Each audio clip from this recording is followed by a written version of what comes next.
Hello and welcome. In this lecture, we'll be exploring the rules on hearsay. We'll start off with the definition of what hearsay is under 801. We'll then move to 802 rules against hearsay, 803 exception to the rule, 804 hearsay exception, 805 hearsay within hearsay, attacking and supporting declarant's credibility under 806, and finally concluding with residual exception under 807. However, for the purpose of this video, we will explore only the definition, the rule against hearsay, and admissibility, with the other federal rules being explored in the next video. Definition under 801. What is hearsay? Well, you will recall from witness impeachment that whenever parties to a case come to court, they bring a witness that will testify in their favor. And this witness can be impeached because the opposing counsel will try to make sure that that witness looks bad by testing and checking or cross-examining their credibility in order to make sure that the jury have a testimony that is credible. Now, that is made or that is done by a witness that provides firsthand information about the either the plaintiff or the defendant.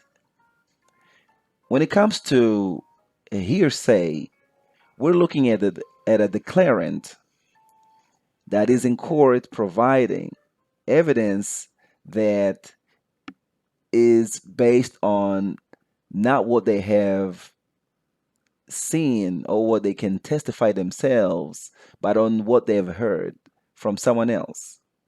So hearsay is really based on a declarant out of court statement. It's in either oral statement, written, or conduct that is being offered to prove a matter that is being asserted, where the declarant has had this evidence happening out of court. And because it is out of court, it is then brought to court in order to be offered as evidence. That's why hearsay as evidence in its case is not admissible. For example, Dan tries to testify that he sold Tony Rubber Bank, and this information is passed to the declarant that is in court in order to prove the truth of the matter that Tony robbed the bank.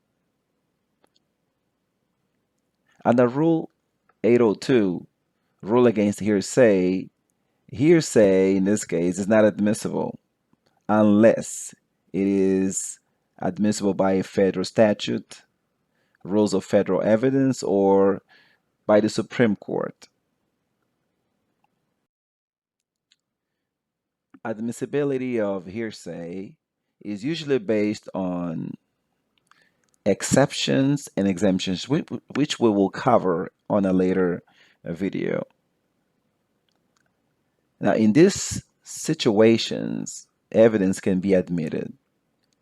However, absent of these two situations of exemption and exceptions, evidence can also be admitted if we ask the following questions. Do we have an out of court statement? If yes, then it is hearsay. Any out of court statement that is then brought to court in order to be an evidence of a case is hearsay. A statement to prove an assertion that is being discussed as a matter of a case that is ongoing in court. If that's the case, if it's a yes, it is hearsay. For example, Tony robbed the bank, and the statement is being preferred by the declarant that, well, I saw or I heard that Tony robbed the bank. That will be considered hearsay. Does the statement fall under a non-hearsay exemption? Now, if it does, then the statement is admissible as non-hearsay. Is it a hearsay exception under Rule 804? If yes, it is admissible because it is not hearsay. Finally, we also have the right to confront, which is under Sixth Amendment. And when that is the case, the statement is inadmissible. Finally, if evidence is admissible, the declarant can be impeached.